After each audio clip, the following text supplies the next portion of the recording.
हे guys good morning. भांड्यांचा खूप सारा पसारा पडला होता. तो मी सकाळी-सकाळी आवरत बसले होते. लवकर उठलेली, कॉलेजलाही जायचं होतं.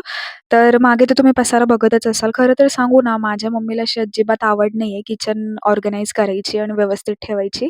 आणि तसं माझं एकदम अपोझिट आहे. मला खूप ऑर्गनाइज आवडतं. मला खूप म्हणजे छोट्याशा बरण्यापासनं म्हणा, मोठ्या डब्यांपासनं मला असं खूप व्यवस्थित आणि चांगल्या वस्तू आवडतात.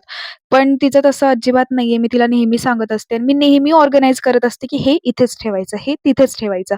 पण माझी मम्मी मला नेहमी असं बोलून मोकळी होती, की "मी असंच ठेवणार. तू नको मला शिकवू किंवा तू मला नको सांगू."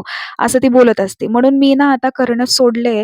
लाइक म्हणजे मला जर तुम्हीच विचार करा ना जरा एखाद्या गोष्टी जर माणूस त्याला पुढं ढकलण्याची प्रयत्न करतोय, तर त्याला सपोर्ट तर थोडासा पाहिजेल ना, सहकार तर पाहिजेल ना घरच्यांचा. की हां, ही म्हणती की असं ही वस्तू इथं असली पाहिजे, तर ती तशीच तिथं असली पाहिजे. पण माझ्या घरच्यांना अजिबात ते असं एक्सेप्ट करणं नाही होतं. त्याच्यापेक्षा मी सोडलंय. मी म्हटलं, "जाऊ द्या आता जसं तुमच्या मनाचं तुम्ही करा.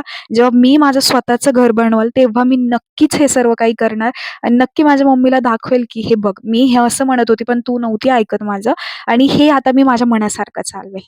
तर असो, माझं स्वतःचं घर होणं हे खूप सिलेबसच्या आउट ऑफ आहे. लाइक पण स्वप्न बघितले पाहिजे माणसाने. मे बी ते साकार पण होऊ शकतात किंवा आपण थोडीशी मेहनत किंवा आपण डेडिकेशन ठेवलं तर ते नक्कीच पूर्ण होईल आणि मला तरी असं वाटतं. बट ठीक आहे, बघूयात आपण. माझ्यासोबत तर तुम्ही आहातच तसे मला सपोर्ट करायला आणि नेहमी पॉझिटिव्ह असलं पाहिजे. कधी काय होईल, कोणती गोष्ट आपल्यासोबत कधी घडेल आणि कशी घडेल हे अजिबात सांगता येत नाही. मी असं तुम्हाला सांगते, पण मी स्वतः पॉझिटिव्ह नसते. सॉरी. म्हणजे मी आता शिकतीये पॉझिटिव्ह होण्यासारखं, बट काही ना काही अशा गोष्टी ना, की होऊनच जात. शेवटी माणूस आहे, निगेटिव्ह थॉट्स येणारच, पण प्रयत्न करा पॉझिटिव्ह असण्याचा. चला बोलूयात आपण परत निवांत. Thank for watching. भेटूयात उद्याच्या व्लॉगला. Bye bye.